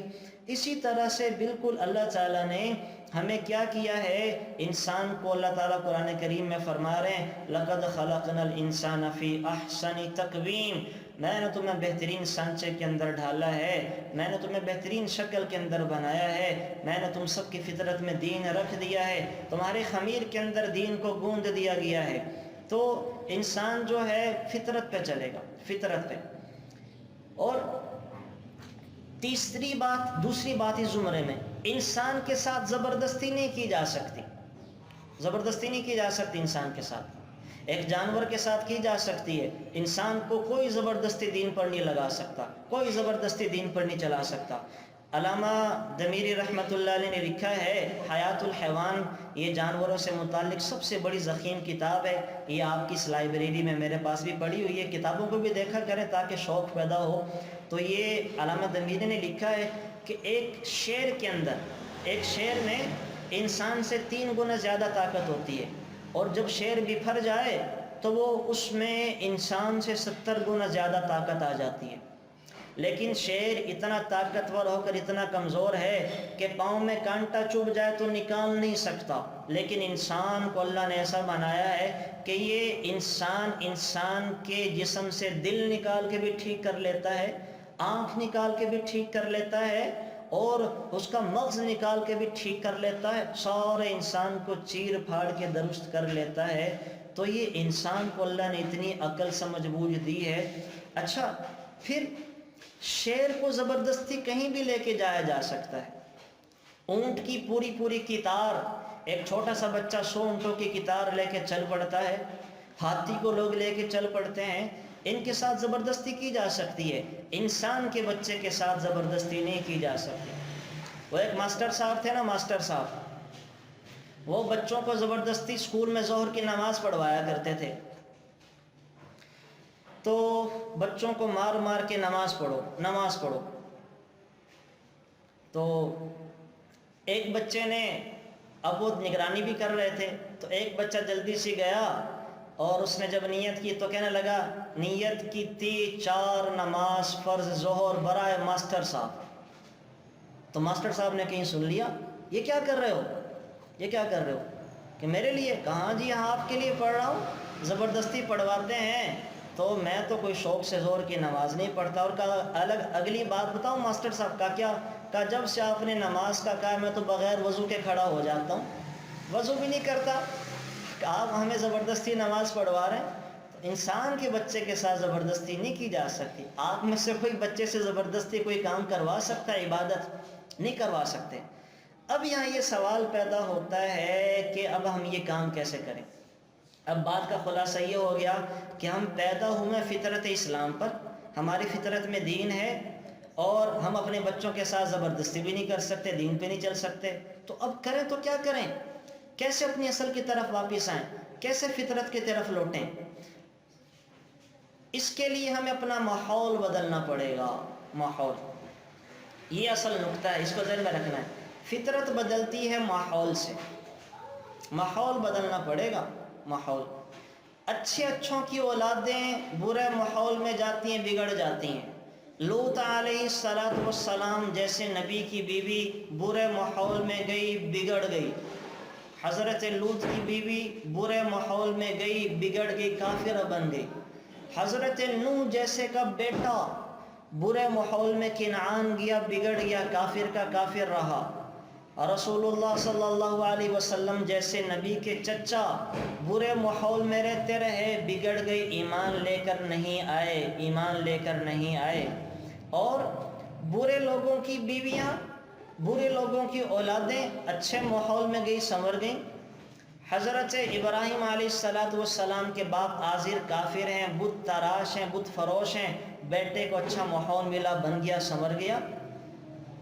فرعون کی بیوی آسیہ، اس کو ایک اچھی سہیلی مل گئی جو مسلمان تھی، جو فرعون کے گھر میں آیا کرتی تھی، اور اس نے موسیٰ علیہ السلام کو دیکھ لیا تھا کہ موسیٰ علیہ السلام تو ایک رب کی پوجا کرتے ہیں۔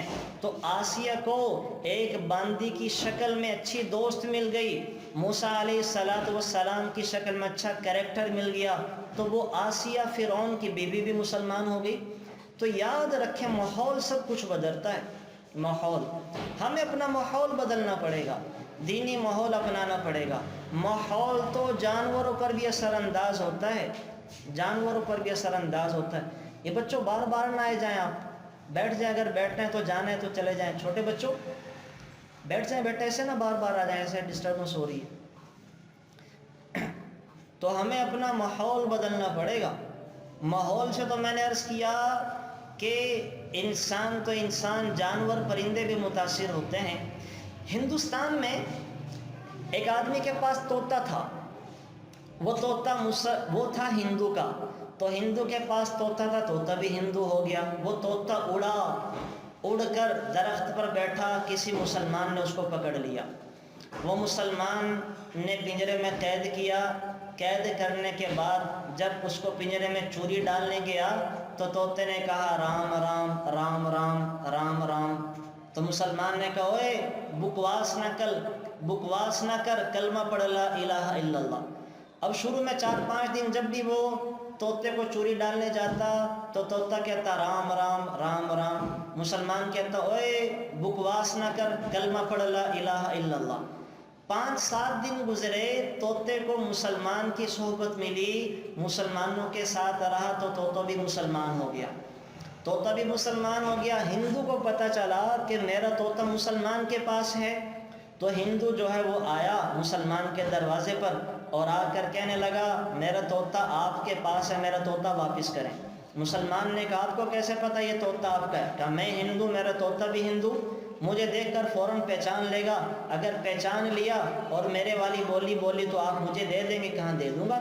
اب اس نے اپنے گھر کا دروازہ کھولا، یہ ہاتھ میں چوری لیے، اپنے ہاتھ باندھ کر دور سے جا کر کر رہا ہے یہ ہندو، طوطے کے پاس آنے سے پہلے رام رام رام رام رام رام رام رام۔ جب دروازہ کھول کے چوری ڈالنے لگا اور کہہ رہا تھا رام رام رام رام، تو طوطے نے ہندو سے کہا اوے بکواس نہ کر، کلمہ پڑھ لا الہ الا اللہ۔ تو ایسا بھی ہوتا ہے، وہ طوطا ہی داعی بن گیا، طوطا مسلمان ہو گیا۔ تو ماحول سے بدلا جاتا ہے، ماحول سے سب کچھ بدلا جاتا ہے۔ تو ماحول، اللہ تعالیٰ نے ہمیں وہ واحد چیز عطا کی ہے، نیکی کا ماحول انسان کو نیک بنا دیتا ہے، برائی کا ماحول انسان کو برا بنا دیتا ہے۔ نیک لوگوں کی اولادوں کو بری سنگتیں، برا ماحول ملا، وہ بہت برے بن جاتے ہیں۔ اچھوں کی اولادوں کو اور بروں کی اولادوں کو اچھا ماحول مل گیا، اللہ تعالیٰ نے ان کو ولی اور کیا کیا نہیں بنا دیا۔ تو ماحول بدلنا پڑے گا، ہمیں اپنے گھروں کا ماحول بدلنا پڑے گا۔ ہم جس طرز کے اوپر زندگی گزار رہے ہیں یہ طرز قابل قبول نہیں ہے، یہ طرز قابل قبول نہیں ہے۔ ہمیں اپنا ماحول بدلنا پڑے گا اگر ہم بننا چاہتے ہیں، سنورنا چاہتے ہیں، اپنے بچوں کا مستقبل، اپنے بچوں کی دنیا آخرت بنانا چاہتے ہیں، تو ہمیں سب سے پہلے کام جو کرنا ہے وہ اپنا ماحول بدلنا پڑے گا، اپنے گھر میں دینداری کو رواج دینا پڑے گا۔ انشاءاللہ اس کے لیے میں الگ سے کوئی ٹاپک کے بھی ذکر کریں گے کہ ایک مسلمان کے 24 گھنٹے کیسے گزرتے ہیں، رسول اللہ صلی اللہ علیہ وسلم کے گھر کا ماحول کیا تھا، آپ 24 گھنٹے کیسے گزارا کرتے تھے، یہ الگ سے انشاءاللہ ہم ذکر کریں گے۔ لیکن آج کی بات سے آپ اتنا سمجھ لیں کہ ہم شیطان کے حملوں سے اور نفس شیطانی کے حملوں سے کیسے بچ سکتے ہیں۔ اپنا ماحول بدلنا پڑے گا، ہمیں دینی محافل میں جانا پڑے گا، دینی جگہوں پہ جانا پڑے گا، جہاں اللہ والوں کے بیانات ہوں وہاں جا کے سننا پڑے گا۔ گھر کے اندر ہم نے قرآن کی، احادیث کی، سیرت کی تعلیم کرنی پڑے گی، گھر میں اللہ نبی کے تذکرے کرنے پڑیں گے، گھر میں بری چیزوں کو ختم کرنا پڑے گا، تب جا کے دنیا بھی سنورے گی، آخرت بھی سنورے گی۔ تو بہرحال یہ ایک اہم چیز میں نے ذکر کر دی کہ انسان جو ہے وہ ان چیزوں سے بچ سکتا ہے اور ماحول بدل کر اپنے آپ کو تبدیل کر سکتا ہے۔ آگے چلتے ہیں اس صورت میں۔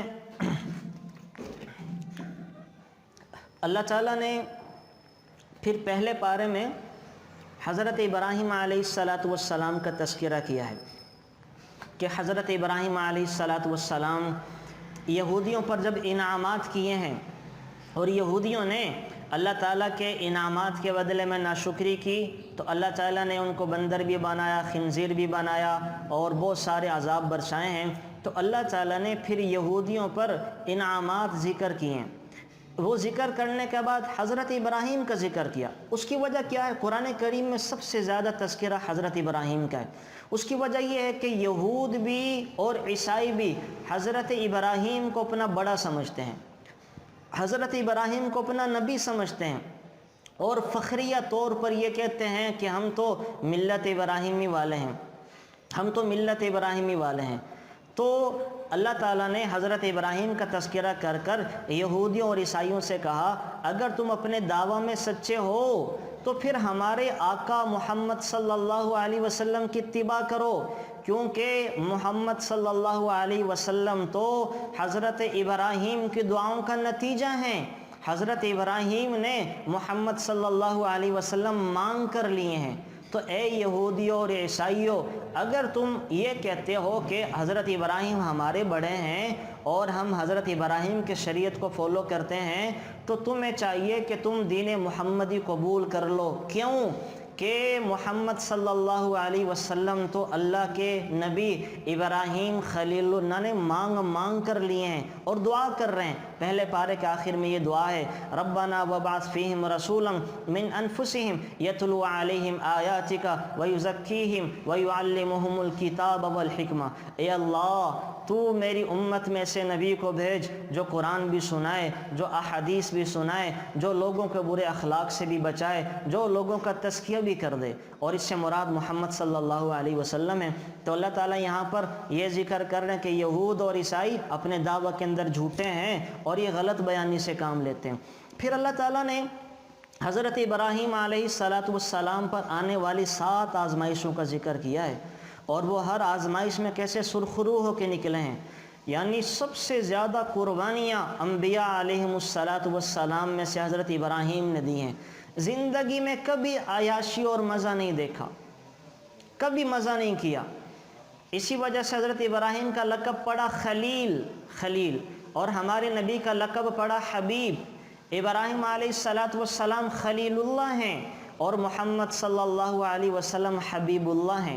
دونوں میں فرق کیا ہوتا ہے خلیل اللہ اور حبیب اللہ میں؟ خلیل اللہ بولتے ہیں کہ جس کے ساتھ دوستی لگائی جائے، محبت کی جائے تو سب کچھ لے لیا جائے۔ اللہ نے حضرت ابراہیم کے پاس کچھ بھی نہیں چھوڑا کہ میں نے آپ کے ساتھ دوستی لگائی ہے تو میں آپ سے سب کچھ لے لوں گا، آپ کے ماں باپ بھی لے لوں گا، آپ سے آپ کی قوم بھی لے لوں گا، آپ سے آپ کا دیش بھی لے لوں گا، آپ کو آگ میں بھی گراؤں گا، آپ کا وطن بھی چھڑوا دوں گا، بیوی بچے بھی لے لوں گا، آپ کی بچے کے گلے پہ چھری بھی چلواؤں گا۔ سب اللہ نے لے لیا۔ اور حبیب کسے کہتے ہیں؟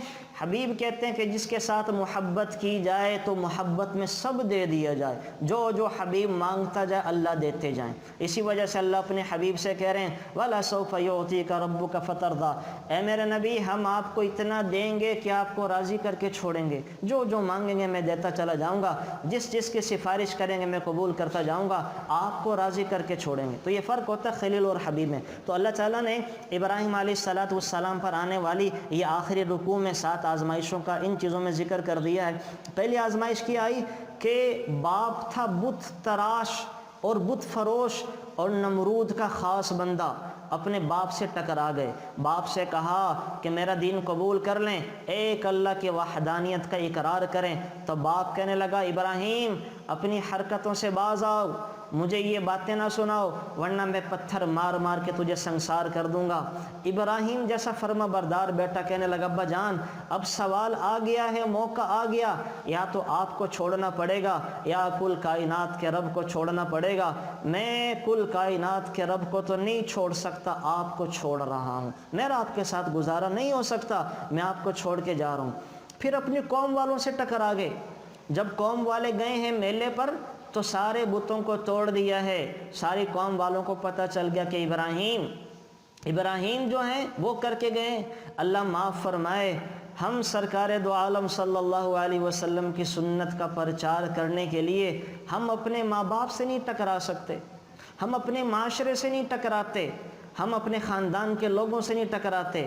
ہمارے خاندان کے 2-4 لوگوں نے بول دیا نا کہ بیٹی بیٹے کی شادی پہ پٹاخے بھی بجانے ہیں، فضول خرچیاں بھی کرنی ہیں، مہندی اور تیل کی رسم بھی بے حیائی کے ماحول میں کرنی ہے، ساری ہندوانہ رسموں کو بھی پروموٹ کرنا. ہم کہتے ہیں ٹھیک ہے جی کریں گے، آپ ناراض نہ ہوں، اللہ نبی کی تو خیر ہے، کوئی بات نہیں ہم کر لیں گے. لوگ ناراض نہیں ہونے چاہیے، لوگ کیا کہیں گے. کھڑے ہو کے کھانے کا اہتمام کرنا جی، بیٹھ کر ٹیبلیں نہیں لگانی، ٹھیک ہے جی ہاں انگریزی کلچر ہے، بس جیسے آپ خوش ہیں ہم ویسے خوش ہیں، ہم آپ کو ناراض نہیں کر سکتے، لیکن اللہ نبی کو ہم ناراض کر سکتے ہیں. یہ ابراہیم ہیں جو ایک اللہ کے لیے ساری قوم سے ٹکرا گئے، ایک اللہ کے لیے ساری قوم سے لڑ پڑے. اور ہم رسول اللہ صلی اللہ علیہ وسلم کی سنت چھوڑنے کو آسان سمجھتے ہیں، لیکن اپنے خاندان، بیٹے بیٹیوں، چچاؤں، تایاؤں، خالاؤں، ماموں کو نہیں سمجھا سکتے، ان کو قائل نہیں کر سکتے. حالانکہ صحابہ کا عمل کیا تھا؟ رستم کا دربار بادشاہ کا، ایک صحابی کے ہاتھ سے نوالا گرتا ہے زمین پر، اٹھا کر جھاڑ کے کھانا چاہتے ہیں تو ساتھ والا ہاتھ پکڑ کے کہتا ہے ماذا تفعل، کیا کر رہے ہو؟ بادشاہ کا دربار ہے، کیا کر رہے ہو؟ لوگ کہیں گے یہ بھوکے لوگ ہیں، زمین پر گرے نوالوں کو اٹھا کر کھاتے ہیں. تو صحابی نے کیا کہا تھا؟ یاد رکھنے کی بات ہے. نوالے کو جھاڑا، منہ میں ڈال کر فرمانے لگے اَأَتْرُكُ سُنَّةَ حَبِيبِ لِهَذِهِ الْحُمَقَاءِ، میں ان احمقوں کی وجہ سے اپنی نبی کی سنت کو چھوڑ دوں؟ یہ مجھ سے نہیں ہو سکتا. میں اپنے نبی کی وجہ سے، میں اپنے نبی کی سنت کو ان احمقوں کی وجہ سے نہیں چھوڑ سکتا. اور ہم کہتے ہیں کہ ان رشتہ داروں کی وجہ سے میں اپنے نبی کی سنتوں کو بھی چھوڑتا ہوں، اللہ کے حکموں کو بھی پامال کرتا ہوں. ہمارا یہ طرز عمل ہے. تو بہرحال ابراہیم علیہ السلام قوم سے بھی ٹکرا گئے، نمرود سے بھی جھگڑ گئے، نمرود سے بحث مباحثہ کیا، آگ میں ڈال دیا گیا، 6 ماہ تک آگ روشن کی گئی، کوئی اس آگ کے قریب نہیں جا سکتا تھا. شیطان بدبخت نے آ کے نمرود نے کہا جاؤ آگ میں جا کر کود جاؤ. ابراہیم علیہ السلام کہنے لگے اللہ کے بندے، اسی آگ سے بچنے کے لیے تو ساری کوشش کر رہا ہوں تاکہ جہنم کی آگ سے بچ سکوں، اس کے لیے تو تم سے لڑا، تمہاری ساری قوم سے لڑ پڑا، اسی میں خود چلا جاؤں. تو شیطان نے آ کے غلیل بنائی، بڑے بڑے درخت کاٹ کر غلیل بنائی اور ابراہیم علیہ السلام کو اس میں ڈال کر ہوا میں اچھالا گیا. اب ابراہیم کی توحید دیکھیں، ابراہیم کا ایمان دیکھیں. آسمان پر فرشتے رو پڑے یا اللہ یہ ایک ہی بندہ ہے زمین پر تیرا نام لیوا، اگر یہ آج آگ میں جل گیا نا کوئی تیرا نام لینے والا نہیں ہوگا، ہمیں حکم دے تیرے خلیل کی مدد کریں. اللہ نے کہا جاؤ اگر میرا بندہ تم سے مدد مانگتا ہے تو لے لو. اب ابراہیم علیہ السلام ہوا میں، ادھر جبرائیل ہیں، ادھر ہوا پانی والے فرشتے ہیں. کہہ رہے ہیں جبرائیل اللہ کا حاجہ، کوئی ضرورت کوئی کام ہے؟ یہ اللہ کو فخر دلوانا چاہتے تھے نا کہ ہم دیکھو تیرے خلیل کی مدد کر کر آئیں. قربان جائیں ابراہیم علیہ السلام پر. کیا کہنے لگے جبرائیل؟ نعم ضرورت حاجت تو ہے، اما الیک فلا و اما الی اللہ فنعم، مجھے تمہاری ضرورت نہیں ہے، براہ راست اللہ کی ضرورت ہے، اللہ کی ضرورت. پھر اللہ نے بھی غیرت میں آ کر، اللہ اپنے کام فرشتوں سے کرواتے ہیں، اللہ نے بھی غیرت میں آ کے کیا کہا؟ فرشتوں کو ہٹا دیا اور کہا یا نار کونی بردا و سلاما، اے آگ میرے ابراہیم پر ٹھنڈی ہو جا، آگ پر ٹھنڈی ہو جا. جب ابراہیم علیہ السلام آگ میں گرے ہیں نا تو روایات میں آتا ہے، یہ کوئی سچا واقعہ نہیں ہے، یہ بنی اسرائیل سے روایات میں، حدیث میں نہیں ہے، یہ تاریخی روایات میں، لیکن پھر بھی سنا دیتا ہوں عبرت کے لیے. وہاں پر یہ گرگٹ آیا، گرگٹ چھپکلی، تو چھپکلی یہ نمرود کی طرف سے تھی، پھونک مار رہی تھی آگ کو جلانے کے لیے تاکہ ابراہیم کی آگ زیادہ بھڑک جائے. اور ایک کبوتر وہ پانی کے چند قطرے لے کر آگ کے قریب قریب پھر رہا تھا اور آگ پر ڈال رہا تھا تاکہ وہ آگ بجھ جائے اور اللہ کا خلیل اور نیک بندہ آگ میں نہ جلنے پائے. کبوتر نے ساتھ دیا نیکی کا اور گرگٹ چھپکلی نے ساتھ دیا برائی کا، نمرود کا، شر کا. اللہ تعالیٰ نے کبوتر کا کیا انعام دیا؟ نیکی کا ساتھ دینے والوں کی اتنی موجیں کرائی کہ اس کو بیت اللہ کا پرندہ بنا دیا. بیت اللہ میں جہاں چاہتا ہے گھومتا ہے، پھرتا ہے، مزے کرتا ہے۔ بیت اللہ کو اس کا مسکن بنا دیا کہ تو نے میرے ابراہیم کی مدد کی تھی، جا تجھے پھر میں اپنے گھر میں ٹھکانہ دیتا ہوں۔ روزہ پہ حاضریاں دیتا ہے، جب چاہتا ہے جہاں چاہتا ہے بیٹھ جاتا ہے۔ اور گرگٹ بدبخت نے حضرت ابراہیم کو نقصان پہنچانا چاہا، اس نے پھونکے جلائیں، پھونکنی بن گیا، تو اللہ تعالیٰ نے اس کو سزا کیا دی۔ آپ علیہ السلام نے فرمایا جو چھپکلی کو ایک دفعہ میں مار دے گا اللہ اس کو 100 نیکیاں عطا کریں گے، اس کے مارنے پر ثواب رکھ دیا۔ تو آپ بھی کوشش کریں، اگر نیکوکاروں کا ساتھ نہیں دے سکتے نا تو شر کا حصہ نہ بنے، اگر اچھے کام کے اندر معاونت نہیں کر سکتے تو خدا را برائی کے اندر حصے دار نہ بنے، برائی کا حصہ نہ بنے۔ اگر اتنی ہمت، طاقت، ایمان نہیں ہے کہ خیر کو، نیکی کو پروموٹ کریں تو خاموشی ساتھ لیں، برائی کا ساتھ نہ دیں، برائی کا ساتھ نہ دیں، ورنہ کہیں اللہ تعالیٰ چھپکلی جیسا حشر نہ کرائے۔ آگ میں گرے، پھر وطن سے نکال دیے گئے، اپنے وطن کو چھوڑا۔ وطن کو چھوڑنا آسان نہیں ہوتا ہے۔ میرے نبی جب مکہ مکرمہ کو چھوڑ رہے تھے بار بار پیچھے مڑ کے دیکھ رہے تھے، کہہ رہے تھے مکہ تو مجھے بڑا عزیز ہے، مجھے تجھ سے بڑی محبت ہے، لیکن تیرے رہنے والے مجھے یہاں رہنے نہیں دیتے، یہاں رہنے نہیں دیتے ہیں۔ تو بڑی محبت تھی وطن کی، تو ابراہیم علیہ السلام نے اپنے دیش کو چھوڑا، کس کے لیے؟ اللہ کے لیے۔ پھر نئی آزمائش آئی، بیوی بچے بڑے ہو گئے، تو اللہ نے کہا ان کو لے کر چلیں اور چھوڑ دیں۔ اب جبرائیل ساتھ ہیں، 3 اونٹ ہیں، ایک پر جبرائیل ہیں، ایک پر ابراہیم ہیں، ایک پر حضرت اسماعیل چھوٹے بچے اور حاجرہ ہیں۔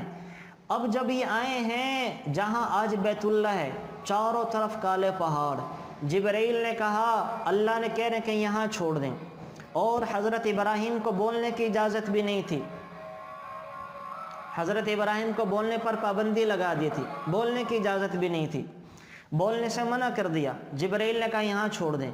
حضرت ابراہیم بھی پریشان ہو گئے، کہیں یہاں چھوڑ دوں، اس جگہ پہ کوئی پانی نہیں، کوئی سایہ نہیں، کوئی سائبان نہیں، کالے پہاڑیں، کیا بنے گا؟ تو حضرت جبرائیل نے کہا بس چھوڑنے کا حکم ہے۔ تو کتنا بڑا جگرہ ہوگا ابراہیم کا کہ اپنے بڑھاپے کی اولاد اور بیوی کو چھوڑ کے چل پڑے۔ حضرت حاجرہ نے کیا کیا، جب ابراہیم جانے لگے تو دوڑ کے بچے کو اٹھا کے وہاں آئی ہیں، ابراہیم سے کہہ رہی ہیں کہاں چھوڑ کے جا رہے ہو؟ الا من تکلونا، کس کے حوالے کر کے جا رہے ہو؟ کہاں چھوڑ کے جا رہے ہو؟ کس کے حوالے کر کے جا رہے ہو؟ حضرت ابراہیم دائیں طرف آتی ہیں، بائیں طرف منہ کر لیتے ہیں، حضرت حاجرہ بائیں طرف آتی ہیں، ابراہیم دائیں طرف منہ کر لیتے ہیں، بولنے کی اجازت نہیں ہے۔ 3 میل تک حاجرہ بچے کو گود میں لے کے ابراہیم کے ساتھ ساتھ دوڑی ہیں اور کہہ رہی ہے کہاں چھوڑ کے جا رہے ہو؟ کس کے حوالے کر کے جا رہے ہو؟ 3 میل کے بعد خیال آیا حاجرہ کو کہ ابراہیم کو بولنے کی اجازت نہیں ہے۔ اگلا سوال کیا کہ اللہ نے کہا ہے؟ کہا، گردن ہلائی کہ ہاں اللہ نے کہا ہے۔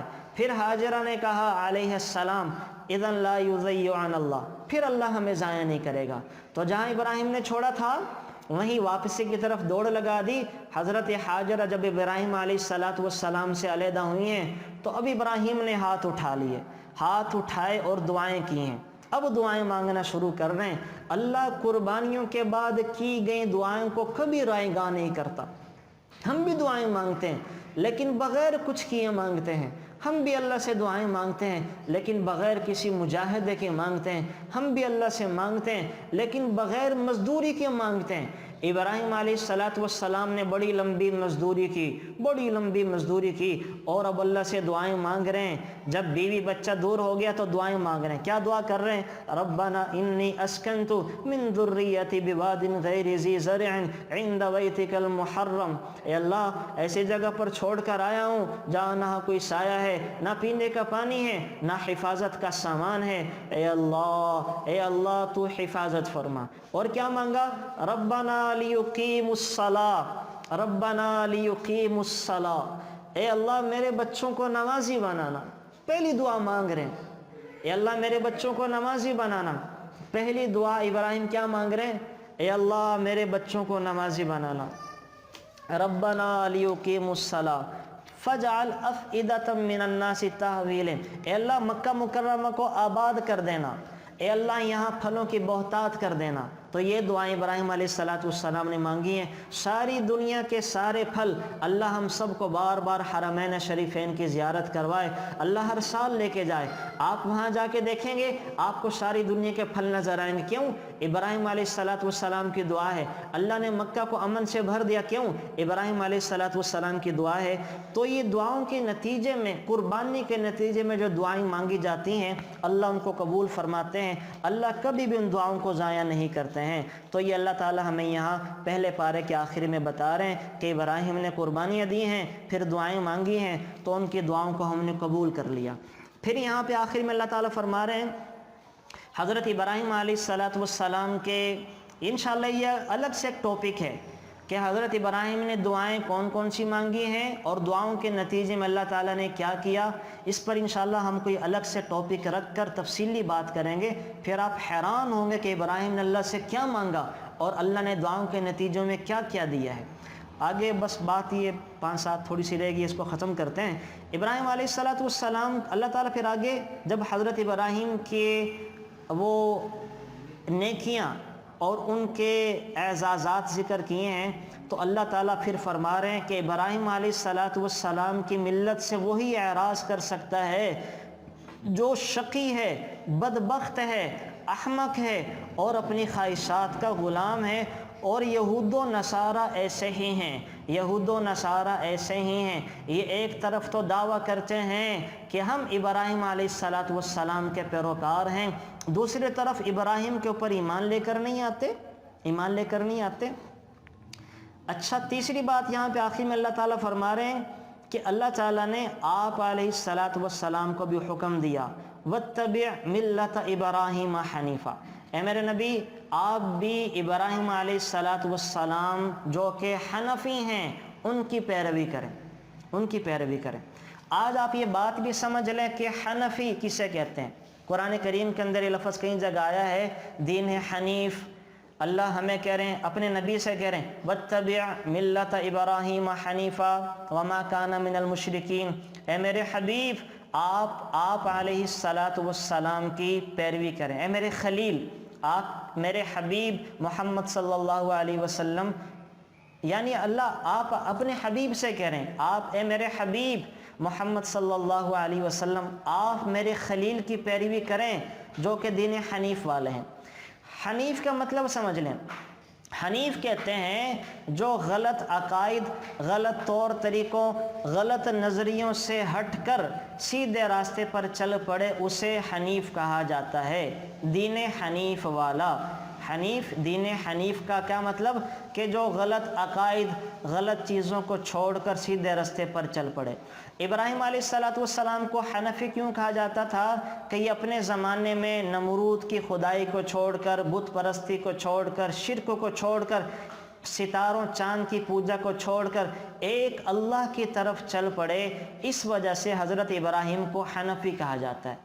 اور اسی وجہ سے ہمارے امام ابو حنیفہ، ان کو امام اعظم ابو حنیفہ کہا جاتا ہے، یہ ان کا لقب ہے۔ ابو حنیفہ رحمۃ اللہ علیہ کا اصل نام ہے نعمان بن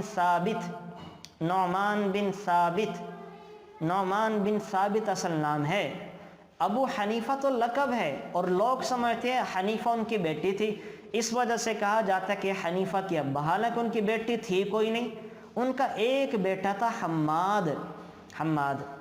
تو ان کو ابو حنیفہ کیوں کہا جانے لگا؟ ابو کا مطلب ہوتا ہے عربی زبان میں والا، اور حنیف کا مطلب ہوتا ہے سیدھے راستے پہ چلنے والا۔